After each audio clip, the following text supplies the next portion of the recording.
Okay, ladies and gentlemen, Lemmy Moore here with Cup of Joe, special edition on Tuesday night. Sometimes I forget what day it is because I work from home, but thank God I have my schedule to keep me going. We are going to have Bill Walsh that's going to join us here in just a second. He's in Las Vegas clowning around in the Excalibur Hotel. He's been partying all day long, and believe it or not, he does have a drink in his hand, which is unusual. So I'm just, if you hear him slurring, that's what he's doing. Don't hate on him. He needs a life too, right? Bill, are you with us? Can you hear me now? Yes. Can you say hello to everyone? We are live. Hi, guys. What's going on? See, look at him. The eyes are all glazed and the hands are up. I'm just messing with you, buddy. I just had my nice margarita. It was matching Rymac here. That's a fancy looking margarita. You have to be in Vegas. You can only get the fancy ones in Vegas. That golden margarita. It's pretty good. I had one 2 years ago. It wrapped around my neck on a strand, and it was up to my here, and then it went all the way down to the ground almost. What? Oh yeah, it's Vegas, baby. Oh my goodness. You don't mess around. That's why. That's pretty funny. All right, let's kick this thing off. Ladies and gentlemen, thank you for joining us tonight. We're going to have viewers that's going to come on, and I know they're picking up right now as I see. But this is a special edition, like I said, Tuesday night. We wanted to bring on Rymac. Everyone's been talking about, who's Rymac? Who's Rymac? Well, Bill and I have a lot that we could talk about Rymac, but we're just going to just go through the flow and do our thing. And first of all, how you doing, man? How's it going, Rymac? I'm doing outstanding. Like this morning I woke up at like 10 because I chose to, and then sort of just moseyed around and got some stuff done. I can't complain. It'd be wrong if I complained, right? Right. I have a question for you. Are you still waking up to an alarm, man? No. I probably woke up to an alarm maybe 3 times in like the last 500 days. Easily, and then even those 3 times, I just turned it off and went back to sleep. So it was like, why did I even say it? I was supposed to catch flights, but I was just like, nah, I can screw that flight. I'll catch the next one out. I'm going back to bed. So, that is so long awesome. answer is no. Right. So let me ask you this, man, because most people are thinking, why is he talking about an alarm? Give us a little bit about that alarm situation in the beginning, if you can. Yeah, sure. So for if you don't know me, that we won't hold it against you tonight. But my name is Ryan McKinney. Everybody just calls me Rymac. So like I was spent 4 years in the Marines, and then I got out to Marines, and I was convinced that I was going to do this corporate ladder jump, and then I did the corporate ladder jump that was supposed to take me 20 years, and it took me like a year and a half, and then I quickly decided that my boss is stupid.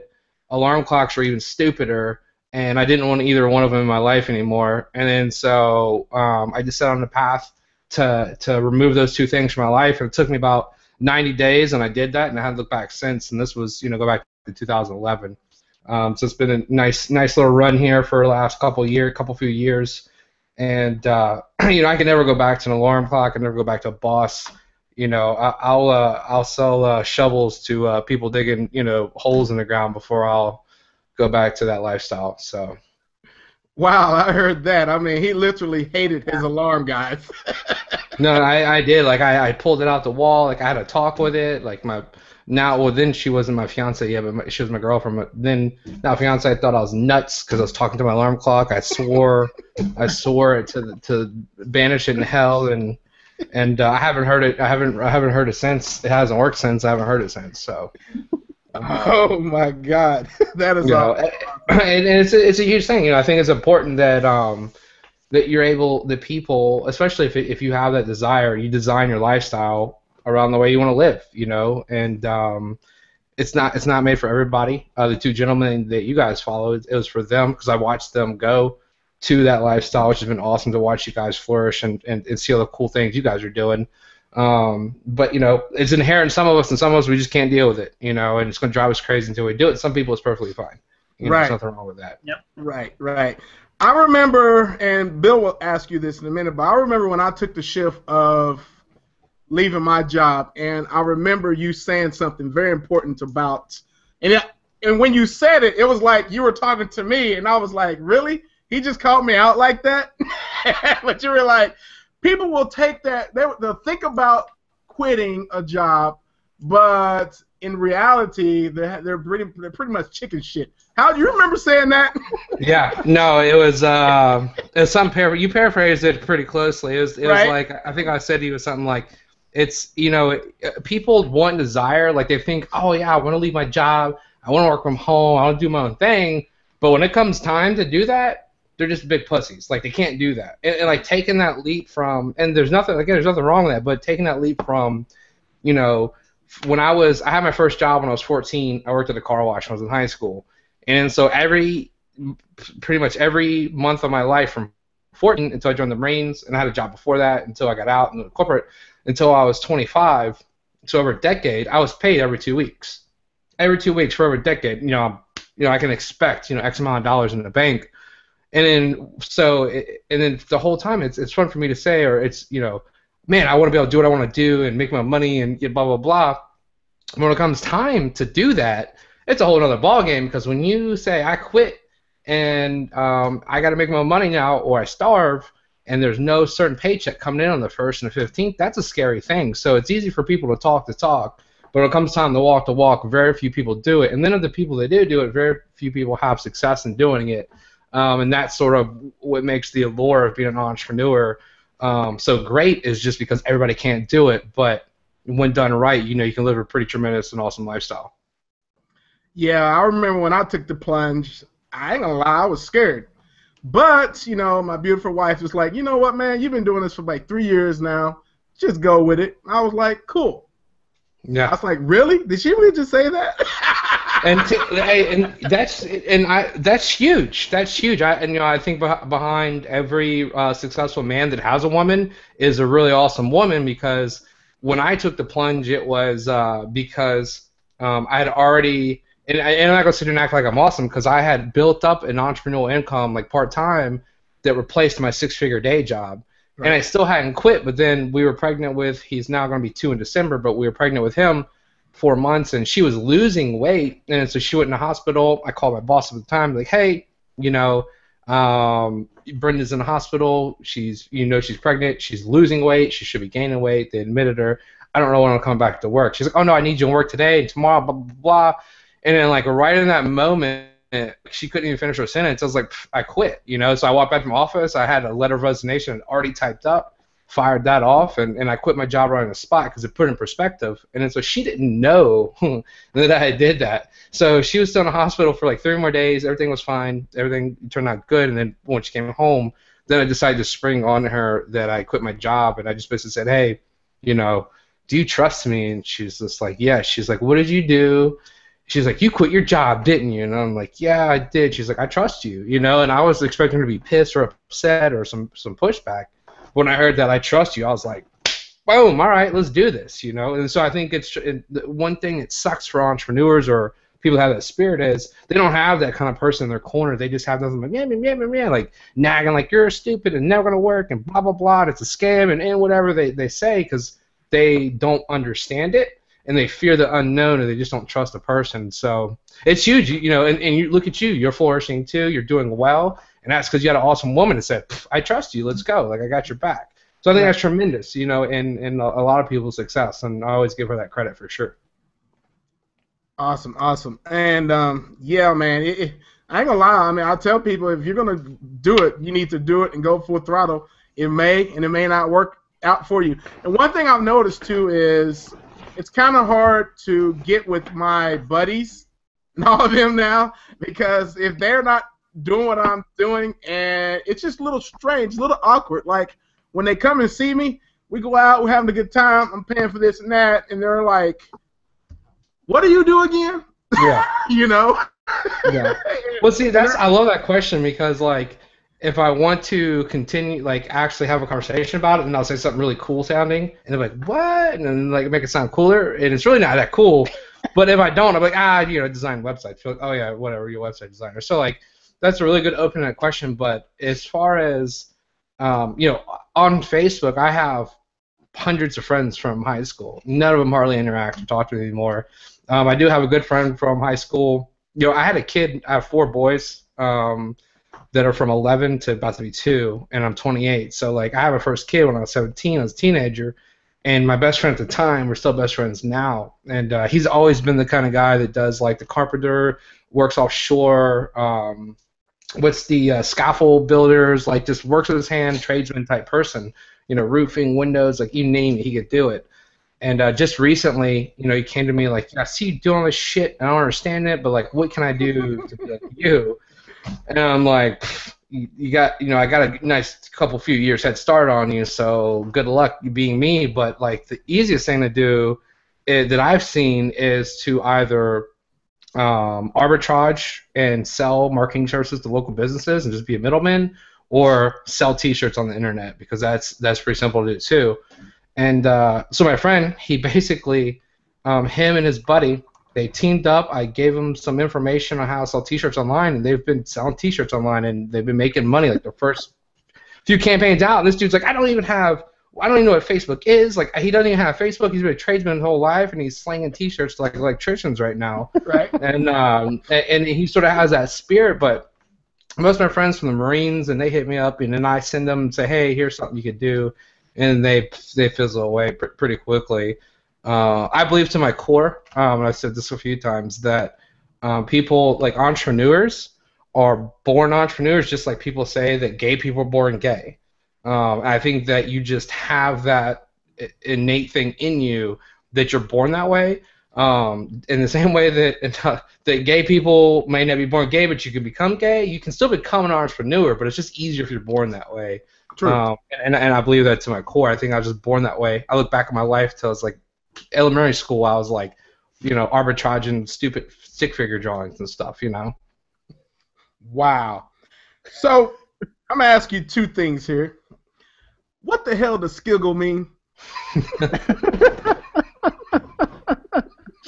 Are you gonna ask me both first and then I answer, or are you gonna answer one and the other? Like, you sound like I had to remember 2 questions and answer them both. Like, shit. I'm gonna ask that one first because okay. Skiggle is just something. And it's funny. Like, I can't remember exactly where I came up with it. But it just sort of happened, and then so I started saying skiggle to people, and then my friends, like, I remember like Colin Terrio was like, no, Rymac, skiggle won't happen.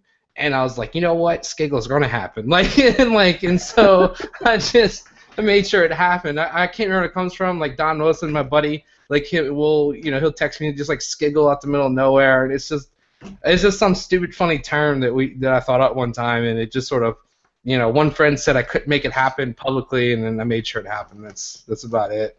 Hey man, I gotta tell you, I'm a typical entrepreneur, and I took that skiggle and put it in the biggles, and now people are like, that's Lim's word, biggles, Yeah, it works.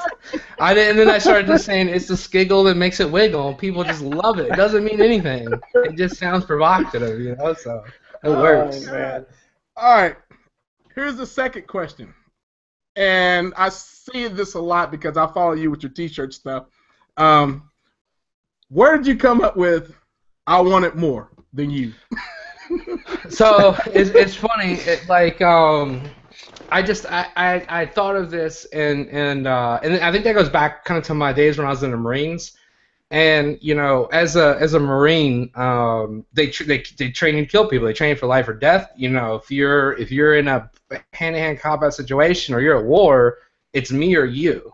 And then so I think that sort of mentality, you just have to want it more. So if you're in a hand-to-hand fight for your life, whoever wants it more is going to win. One of you is going to be dead, and that's what we're talking about. So I think at the end of the day, like, I want it more than you is just a determination sort of thing. And then I started putting it up, and then people were literally Facebooking me, texting me, or I got a phone call or 2 saying, listen, like, stop talking shit to me on Facebook. I want it more than you do. And I saw that it was getting a rise out of people, and I was like, I'm just going to stick with it. And then so what happens is most people read it or see me say it, and they're like, this dude's a dick if they don't know me. And then over time, I sort of realized, no, that's his way of like sort of motivating. That's his way of just saying that, he's determined.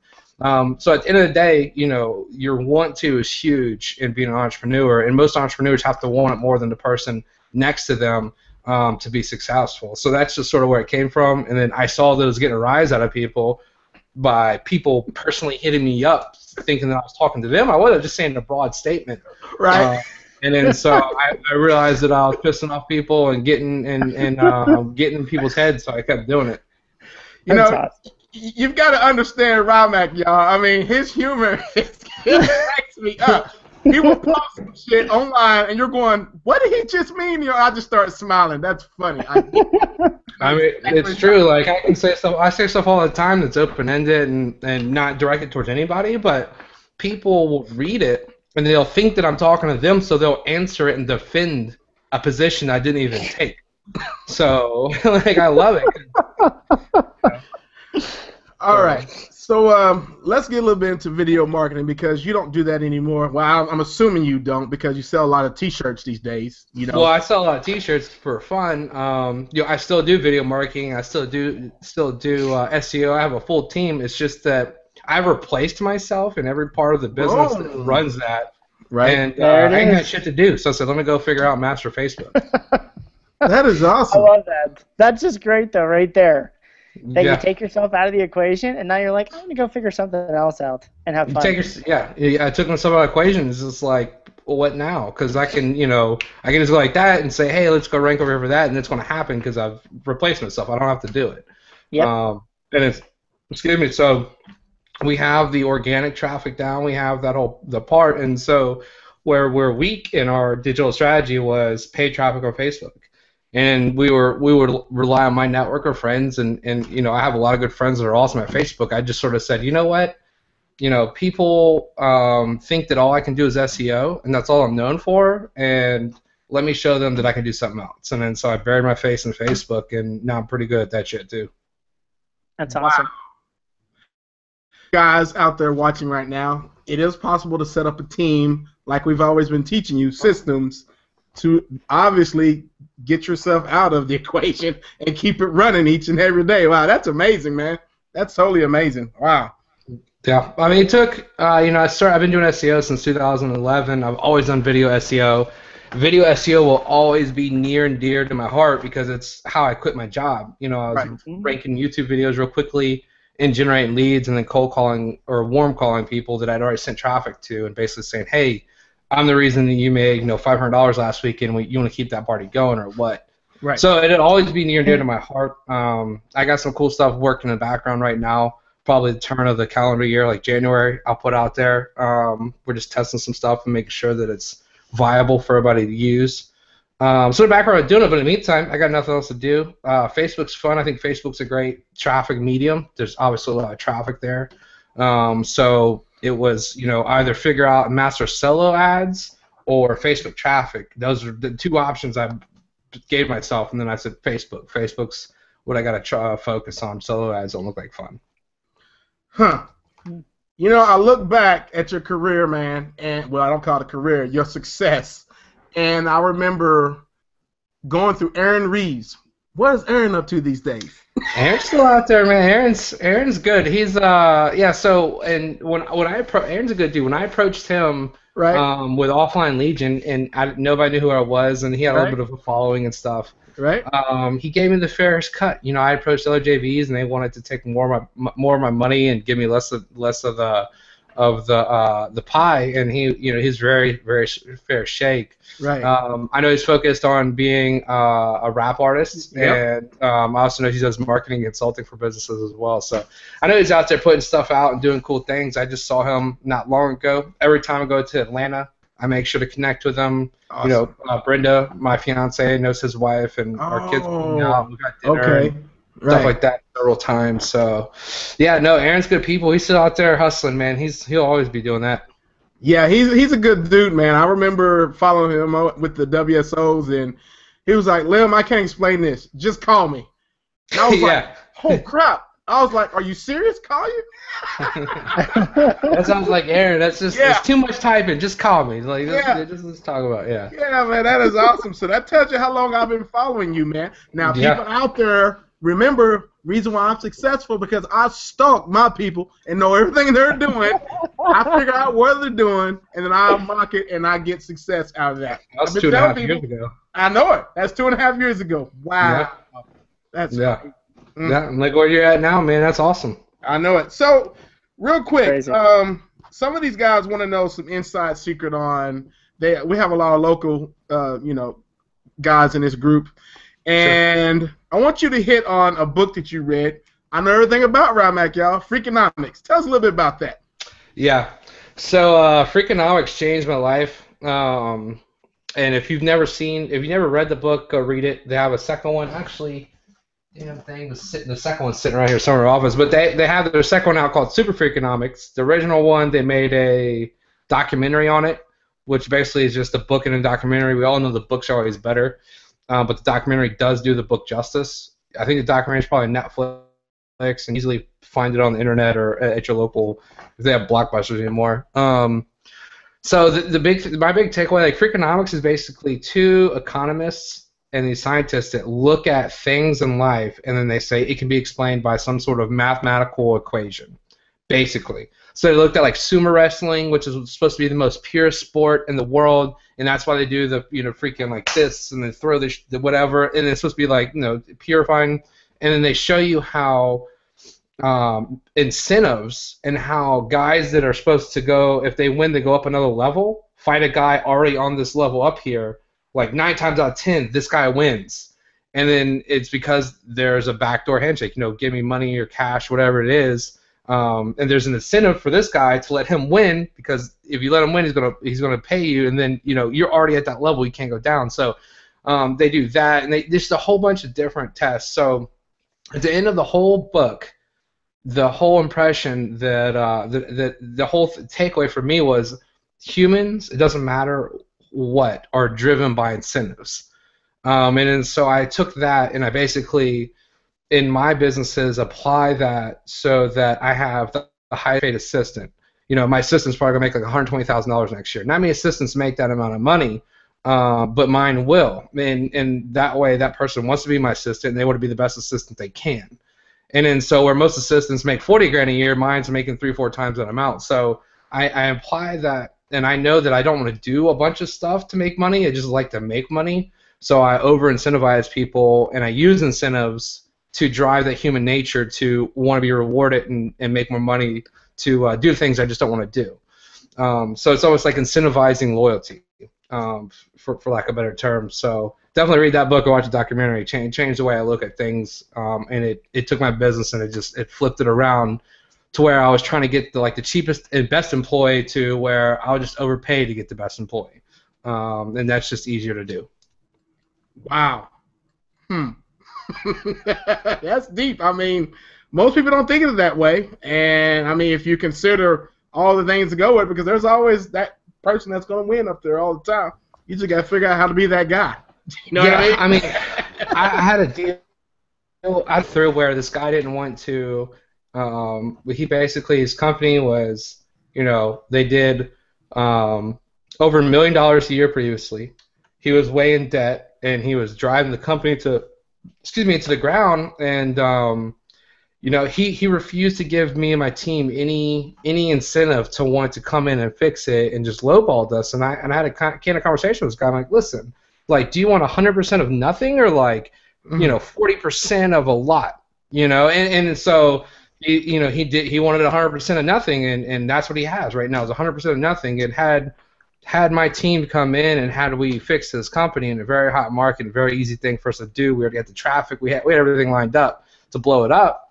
Because he was selfish, he didn't want to incentivize us. We didn't want to do business with him, and then the company's tanked now. So it's things like that, and then I look at that. Do you want 100% of nothing, or do you want 40% of a lot? And a lot of people don't think about that because they're just selfish by nature. And if you don't think, I get this software as a service I'm selling right now. I give my developer all the credit in the world because he built a flawless thing. So I tell him all the time, dude, you did an awesome job. We get people writing in saying the interface is great and it works so quick. And thanks, Rymac. Is I didn't make it work quick. I just wanted to do specific things, the developer. So I make sure I show him that stuff and let him know that, he is appreciated, and he's going to make a lot of money this year too, more than any developer does the same amount of work that he does. But I make sure he stays on my team to make sure he's happy, And people that don't live with that mindset, they fail long term as entrepreneurs because you can't do it all by yourself. If you want to have a real big, awesome business, no way you can do it by yourself. That is true. Actually, today Exactly. I have picked up a lady who's going to help me, and I know it's going to give me a lot of time to do what else I need to do instead of worrying about that tedious task or whatever, you know. And so, I mean, it comes to a point where you have to. You can't do it by yourself. Otherwise, you are working on your business.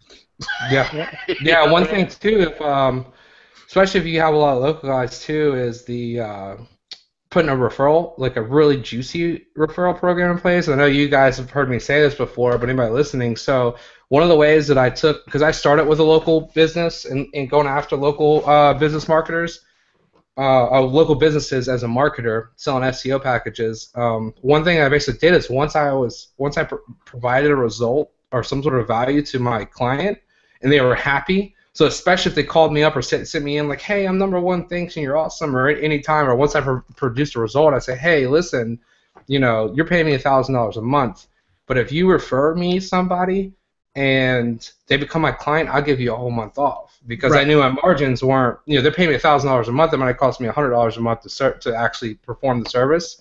So I just give them the whole month off because I'm going to get a $2,000 or $3,000 setup from their friend anyways, and that's going to cover that $1,000 they're not paying me. Then I'm going to keep producing results. So what happened was I was giving all my clients free months, and they were sending me more business than I could deal with by myself. So definitely take a hard look at your margins. If you're arbitraging or it costs you a little bit of money and you're marking up 5 times, 10 times your margins, give that away for a month for business. Because if you get a client for 12 months at $1,000 because of a referral, that's $12,000 for the year to trade off for $1,000 from already happy clients. So you know, you got to think long term, and that's another thing. People just don't do that. They're like, I'll give you 5%. Who the hell wants $50 for a referral? You know, give me $1,000 off. You know, so you know, don't be stingy with referral programs, and really make it juicy, and watch what happens with your happy clients. They'll sing praises about you all over the place. It's easy. You produce a result, they can say it with confidence, and then they know they're going to save $1,000 in their small business, which is tremendous. Or whatever you charge in a month. True. Bill, do you have anything? I'm sorry for hogging the mic. Go ahead, Bill. It's okay.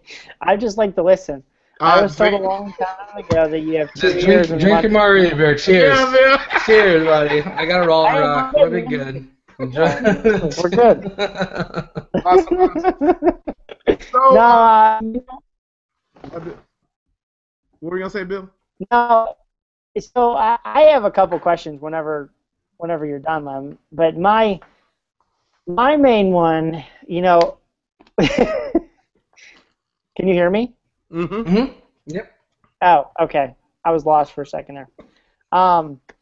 So my one of my biggest things I was going to ask you was, you know, what do you think up to this point, outside of hiring people and replacing yourself, was the biggest difference that you did in your business up to this point? Networking, put my face out there, put myself in positions that set me up to drum up business and deals. Just simply getting out of my house. I think it's easy for entrepreneurs to get just so focused in on projects and things, and the fact that you work from home, you don't have to drive to work. It's easy for me to look up and go, shit, I haven't left my office in like 6 days. Like, you know, I need a shower. Or like, shit, I stink. You know, like it's easy for us to get to that point. And so I think that networking is huge. Just getting out of your house and just talking to people and striking up conversations, just complete strangers. I can't tell you how much business I have drummed up from just opening my mouth and just, hey, I like that watch. What's that brand of the watch? You know, it doesn't have to be about business. You just compliment somebody or just simply ask them to hand you something that's out of your reach, because as soon as they do that favor for you, compliment them, they like you automatically. So, you know, I think networking and just talking to as many people as I can has been tremendous in the amount of business that I've been able to drum up. That's awesome. That's a good question, because that was going to lead into my next question of how important are events to go to events, Rymac? They're tremendous. You know, it's easy for everybody to just say you have to go to events and blah blah blah. And if you've never been to one, you need to find one. You find a big one, you need to go. You need to meet people. The first event I went to was in the summer of 2012. It was Dr. Ben's event, and I was just an attendee. I had a few WSOs and a few products out back then, and I was sort of on a hot streak, and I wanted to get out and go meet the other people that I looked up to. I looked up to like Dr. Ben. I looked up to Don Wilson. Like Tim Castleman was one of the speakers. I looked up to him. I thought he was awesome. I still think they're all awesome. Not that I don't look up to him anymore, but now all of us are good friends. Right. So like if I was ever in a pinch or I needed something, I could hit those guys up and know they have my back. If they ever needed me, they know the same thing. And it's 2 years ago, a little bit over 2 years ago, in the summer 2012 was my first event. And I made so many friends from then that are friends for life. And since then, I've been to dozens and dozens, and I speak at some every once in a while now. And it's huge. It's huge for business. Anytime you can put yourself out there, talk about what you do for a living, look how you can help other people, not be selfish. Don't be an awkward marketer. Don't walk up to me with your business card and force your shit on me because I'm just gonna follow you and forget about you. True. Right away. But if you're out there just to make friends, have fun, see what I was up to. I go to these events, man, and every time I go, I'm always just dumbfounded by the ways people make money online. Because as well as I do, there's a million ways to do it. I'm like, you sell $50,000 a month in garden hoses? That's awesome, Exactly. Exactly. It only costs you $2,000. You're making $40,000 a month, like just stuff like that you would never think of, and so it always humbles me. It always gives me ideas, and I'm always able to build relationships that are long-lasting and friends and business relationships too. Right. And go ahead, Bill. We had a small mastermind. Speaking of that, okay, I gotta say this because you just said it.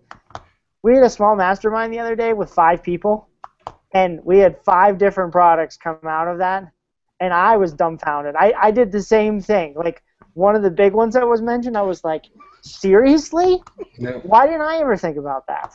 No, I love it, Bill. It's all the time. Like I always grow my business, and I always just get humbled by the simple ways that people make money on the internet. And I love it. So I think the same thing goes for anybody. If you've never been to an event, like I think it'll humble you.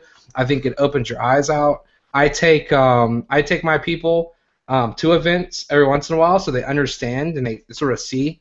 So I've taken like my assistant, I've taken like content manager, I've taken my other assistant, and so like I'll bring them to events just so they can see like this is what an event's like. You can see all the people and how we interact, and they sort of understand. And some of them that don't work in my internet marketing company, they're like, I want to just do internet marketing with you, Rymac. That shit was fun, like they love it. Like, I'm serious, they love it. They want to do it full time. So. There's nothing better than going to events and have fun, making money, and drum up business, meeting the people that we, Facebook chat with all the time or Skype. I don't Skype anymore. However you communicate people, just a good handshake and just making sure their Facebook profile is accurate.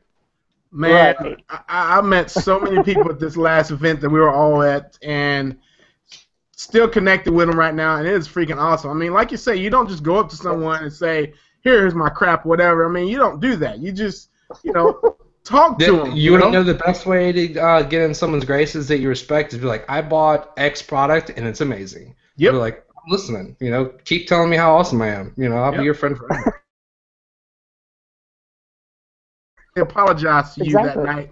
I know I gave you an earful, but I'm over it now, bro. I'm so over it now. And I bet you were like, damn, Lim, he's on the rag. What's wrong with him? Dang. But I do appreciate you listening. You are the man. I do appreciate you listening. Oh, boy. So, let me ask you this, Rymac. Can we talk about the Delta situation? Is that okay? Safe? Is that safe? Yeah, we can because I love it. Okay, go ahead. Tell us about the Delta situation. So, last year, actually, it was almost a year ago. Yep. Because it was in September last year. So, actually, a little bit over a year ago, my fiance and then he was would be 9-month-old son. We were traveling from East Coast to West Coast to go to Vegas, and we had a great connection. Or we got on our first, we got in the airport in Charlotte, and we connected in Atlanta. In Atlanta, the woman basically screams at me, yells at me, like calls me out, and like I try to go up to the counter and talk to her nicely, and all because I had like a stroller and a bunch of base stuff, and like I was trying to move closer to the gate as they're calling, like we're about the pre-board, when you're about the pre-board, and everybody starts like coming in on the gate. So like we're all moving closer, and she just calls me out for, you're not coming on first because you have a baby and all this stuff. And once I realized she was yelling at me, I tried to go up to the counter and talk to her, and she continued to yell at me, so I walked away. While I walked away, she continued to yell at me. And so like I go back with my family. I have like 250 people looking at me and my family like we did something wrong. So I walked up to her, I took a picture of her, then she freaked out. She's like, I'm calling the cops. And I was like, call the cops, Like, I took a picture of her because you're a bitch. And so her manager comes out, So basically, long story short is, for whatever reason, she just yelled at me. So I made a live streaming hangout, and then I embedded it on several of my properties in my website and my domain, or PBN. And I streamed it out.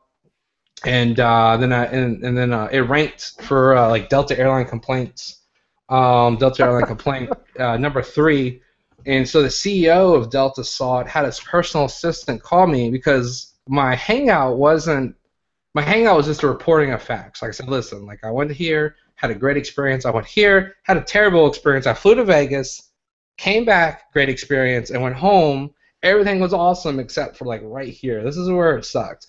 And I gave a very fair assessment of what happened. They went and looked at they pulled the audio, the video surveillance. They surveyed all the people on the plane. I was in Vegas 3 days later. 3 dudes that were in a terminal recognized me in a bar, like 1 in the morning in Vegas. Like that's how big of a thing in the terminal it was. Like 3 random dudes drunk in Vegas remembered me from the terminal from 3 days earlier. Yeah. So I mean, it's just a big thing. But I used the power of Hangouts to get the attention of the CEO of Delta. His personal assistant called me. His name is Roger, and then I ignored their calls because he kept giving me like, this is the assistant to the CEO of Delta, and call this number and dial extension or dial case number, blah blah blah. And I was like, I'm not calling dial case number shit. So finally, like after 4 days, he's like, Mr. McKinney, this is my personal cell phone. Will you please call me? And then I felt the desperation in his voice, like he was getting some pressure to get on the phone with me. So I called his personal cell phone because I can deal with that. We talked for 30 minutes. He did a great job. He squared it away. So I swear to God, every time I call Delta now, like I have like 150% like overdone customer service. Like I know that there's a little asterisk next to my name, So You've like been magically, marked. like yeah, I've been marked. Like just be extra nice to this guy because we kind of dropped the ball once with him. So, but I was able to use the power of the internet. 5 years ago, you could have done that. I just would have been a pissed off customer, and nothing would have came of it. I just never would have used Delta again. But now I use them all the time. They made it better, and frequent flyer, gold, platinum, sky miles, or whatever it is with them, and I pretty much use them all the time now. That is freaking awesome, man. I remember when that was going down. I was thinking, if this works out, this is gonna be like epic. You know what I mean? Yeah. Oh, it worked perfectly. It worked better than I could have envisioned. Oh my goodness! Wow. All right, so we got a little bit of what you were doing now. So let's tell them again. What are you doing now these days? Yeah. So I'm really focused right now. Again, I've dug into Facebook deep. I'm really good at driving some really cheap traffic. I'm working on different sequences. Funneling, retargeting is huge. I think that retargeting is boring, or not boring. Retargeting in its own right used to be a pattern interrupt, like an NLP form pattern interrupt, because it was like, I was looking at that BMW earlier, now it's over here on this website, like, what? And that used to get people's attention, but now everybody's expecting that advertisement. So I've been real focused on how you can make that better by telling a story or sequencing a story to your traffic, because you know exactly what they've seen. They've seen this or this or this, and so you can tell them a story and really mess with them. So just a lot of focus on just mastering the paid traffic markets, mastering again the retargeting, and building funnels. Whereas I've always just mastered ranking and search engine and stuff like that. Just expanding my horizons, just becoming a better rounded marketer. so that I can help the people around me better and help my businesses, in a better way. Plus, I was just bored. Plus, I was just bored. That's why I did it. Awesome. Wow. So you're selling some T-shirts and you're working on that stuff, and it's just money ranking in just like it normal day for you, right? Yeah. I mean, I'm selling T-shirts. T-shirts is fun, but it's I'm selling a lot of other stuff on Facebook too. It's easy to show T-shirts because I believe it's the easiest thing in the world to make money online. Right. So it's easy for me to show someone how to sell a T-shirt online, so they get it and they believe in it, and then I'm able to move them into this is how you set up a no shit business, because paying for an advertisement directly to a T-shirt that another company owns to their website is not a business. Right. It is just an affiliate commission, and if that company goes away, then you're kind of screwed. True. So I'm teaching people, selling T-shirts is a very viable way to make good money on the internet. But you have to have a business in place. You have to have leads. You have to have a structure. You need to try to own as much of the process as you can, whereas you own dick in the process if you're just a straight affiliate. So, I've seen a lot of holes in the market where people just aren't teaching that, and they're just trying to make a quick buck and show you how to make money with T-shirts online. So I'm just trying to take that a step further for customers and let them realize you don't have a business if you're just selling T-shirts. You need to control more than just that. True. Tell us how people can get a hold of you if they want to kind of, follow you and. Yeah. So strategically spilledmilk.com. It's a new blog I just started. So I'll list products up there as I release them. And also I have like 3 blog posts up. I think I just started a couple months back, but I'm gonna start blogging on there a lot more regular. There's a way you can get on a list there if you so choose or think that you want to be on my email list. I am a marketer, so you get on my list, I'm going to market to you. So don't ever write me an email saying that you're mad because I'm marketing to you. It's just silly. You want to learn marketing information from me. It's like, I want to learn boxing from Mike Tyson, but he wants to box me. Like, right? How you have to box him to learn. Like, if he wasn't teaching boxing, then I'd be worried. So, but no, like you can't get in touch with me there. And as I just think of random things that I think that I should tell the world to just get out of my head before it explodes, I'll put it on that site. Right. I remember going to the site the other day because I'm already on your list, but I saw how you put it at the top. Do you sure you want to follow me or something like that? I make it hard. I've learned because I used to try to make 100% people happy 100% of the time. Right. It's impossible to do. But I didn't know any better when I first started coming into this market where teaching, training, and helping people. And with my experience, it's just you can't do it. So I just figured lately I've just made it as hard as it can for you to buy something from me and or get on my list. Right. So it says, "Are you sure?" Like, I don't think you want to be on this list. And to buy something from me, I hid behind a 10-page sales letter not long ago. You got to click through 10 pages to let get me to buy tell you me. about that damn sales letter. Yeah. I mean, you literally had me reading that for like 20 minutes. You're like, "You're not done yet, Lim?" I'm like, "No, I'm not done. I'm reading everything." I'm reading everything, and I got all the links out. So like I said, I'm like, listen, it's going to be easy for you to get lost in this sales letter. It's by design. I really don't think you want to give me your money. And I want to make damn sure you do. But that way, I know that I can focus on a small amount of people that want to hear from me. And that means they can stand me, and I can freely be myself because coming in, you knew what you got when you bought it, so True. Shame on you for if you're gonna get upset for me for anything outside of what you know. So I totally feel you now. We've had a couple of those people. I'm not going to mention any names because they're not on our list anymore. But like seriously, like. No, I know, Bill. Like, as soon as somebody gives you $1, it's like you owe them your life. It's like, no. If you buy a bestseller book from Martha Stewart on how to grow tulips, she doesn't have to personally write you back a Facebook message because you spent $10 on her Kindle book. Like, she doesn't owe you anything, And so I've been focused on just making it extremely hard for people to give me money, and then so the people that do end up giving me money are usually really good people, and we can stand each other, and so it works. Right, that is awesome. Speaking of books, you have any books coming out anytime soon or anything like that? Man, I keep saying I need to write a damn book, but I don't know what to write a book about. right now I have, right now I have a software as a service called Target Right. that basically automates the research process to building your audience on Facebook to market to. If you want to have a good Facebook advertisement, you need to do the research to build it. And I was spending a lot of time doing a lot of things, and it basically automates that. I have that, and I got a couple of whiz bangs. I actually got a PBN protector coming out because everybody's talking about how to build a PBN, but nobody's talking about how to protect it. And Exactly. we've been using a plugin that I had internally built in order to protect our PBN. So I'm gonna have that coming out soon for the market because all you knuckleheads are building PBNs and leave yourself wide open. So I'll come fix that for you.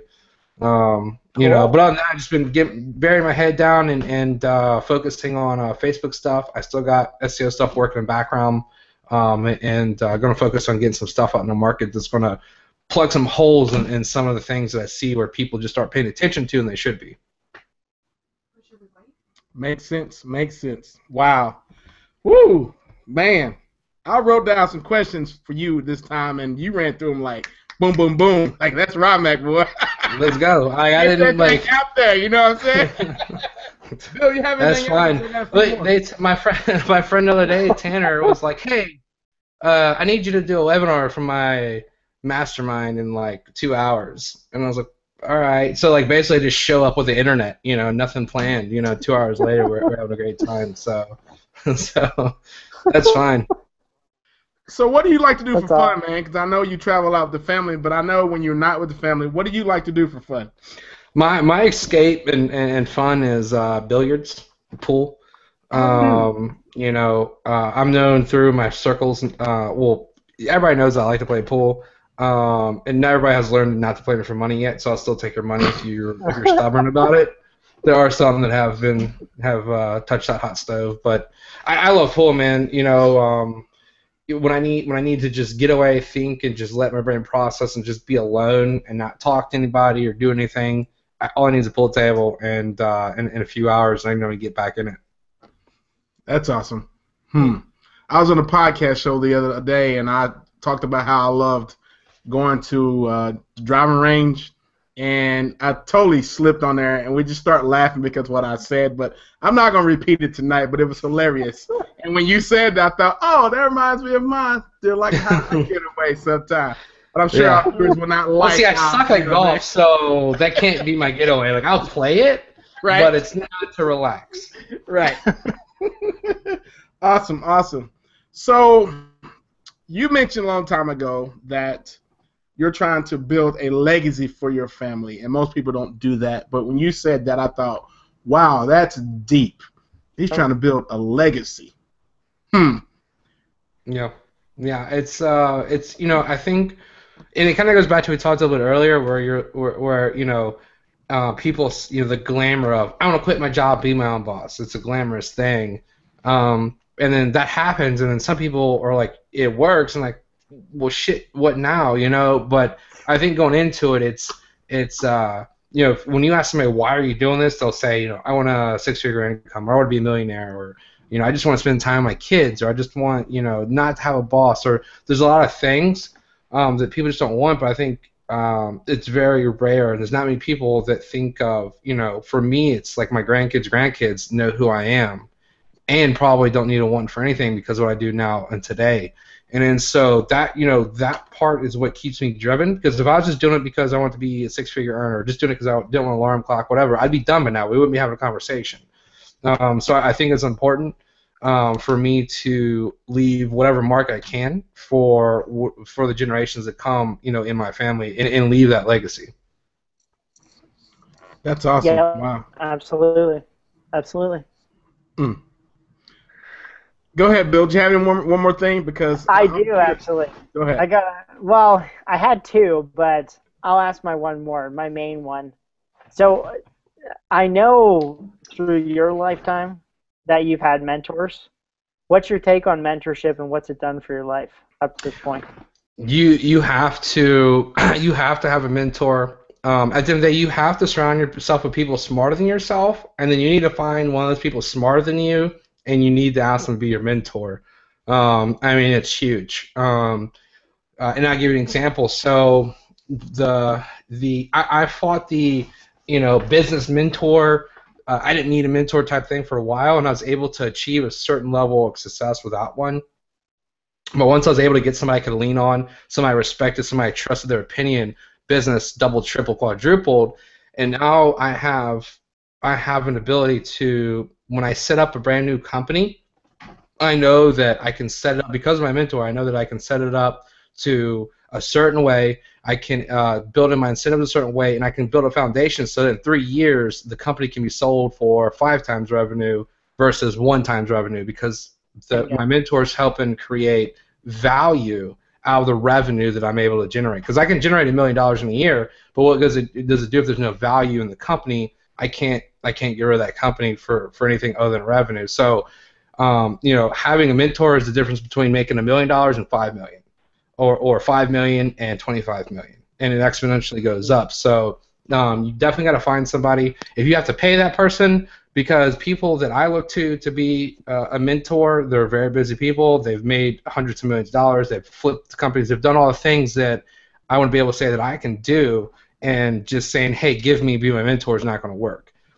So whether it's give them ownership in what you're doing to help them be a mentor, whether it's pay them up front a large amount of money, whether it's saying, hey, I will give you $5,000 to talk to you 2 or 3 times a month because you know that 2 or 3 times a month is going to pay way more than $5,000 a month in the long term. You have to invest in that in yourself, almost like a college education, but just different type of investment.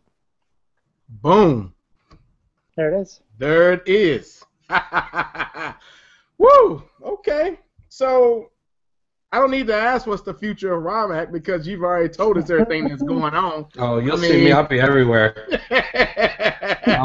Once again, let's give out that link where they can find you again, brother. It's strategicallyspilledmilk.com. I love that. Yeah, that's awesome. So cool. How did you come up with that? Name. Well, I want thinkers to think about it, because everybody can come up with their own conclusion on what it means. But how I personally came up with is, the saying, "Don't cry over spilled milk," and spilled milk means something that can't control. Right. And usually the people crying over spilled milk, and they can't control that situation, but still crying over it. Right. So if I could be, if I purposely spill milk and you're crying over it, then I've got it in your head. So it's strategically spilling milk. So that people are paying attention to it, whether they're upset with it, but they can't control it. Okay? Right. So it's pretty deep when you think about it. You can come up with your own conclusions or own ways to look at it, but that's sort of how I conceived it. Was like, people always say don't cry over spilled milk, but what if it was placed on purpose and maybe there's a reason to cry over it? Just it's my way of saying don't take things for what you see. And you should always ask a question and always look further into things, and that's where fun stuff happens. I totally That's awesome. All right, party people, I would love to keep this going on, but I've got to pack. I'm headed to California tomorrow. Bill's in Vegas. I guess I'll be doing my thing tomorrow. Rymac, you are the man. I appreciate you coming over here because I know you're going to be traveling too, right? You're about to leave and go on a trip, right? Yeah, I'm going to drive up to D.C. tomorrow and get the fiance's car, which was never registered in the state we live in, so it needs to get like emission tested and stuff in Virginia. I'm going to drive up because we're going to move back up there, drive back down on Saturday, fly back up on Wednesday, come back on Monday, and then Cozumel the following Wednesday, back on the following Monday. So like I'll be home like 2 days for the rest of the month. So yeah, I have to go and speak in Cozumel on a trip. So struggle. But I do want to say it's been thanks for having me on. Watching you two guys flourish, do your thing, and come in through one of my groups, and now you guys are out there doing your thing. You're helping people and teaching and preaching. I love it. For everybody following these 2 guys, you couldn't find 2 more genuine gentlemen to follow. You're definitely in the right spot. So thanks for having me on. Thanks, man. We appreciate the kind words. So with that being said, everyone, if you're looking for the replay, go to Saturday Cup of Joe. You'll see this replay later on this week. I don't know how soon because I've got to pack and I'm going to bed. Anyway, other than that, you know how to follow Rymac. He said it twice. If you don't know it, just find the replay and you just figure it out or Google it. I'm sure you'll find it. He is the SEO king. Plus, he knows how to set up some sales funnels too for himself. And congratulations all on your different business, man. That is freaking awesome, man. That is good stuff going on. Always looked up to you. Always love how we go to these gatherings and get to sit and talk to you for a little bit. I promise I'm not gonna bitch the next time I talk to you. I just ignore it. So, I'm just gonna grab you a beer and say, "How's life, man?" That's all I gotta do. Yeah. That's it. All right, guys. Thank you for tuning in. And once again, you can check out the replay of Saturday Cup of Joe. And we'll see you guys later. Thanks, Rymac. You're the man. Yep, for sure. Yeah, thanks.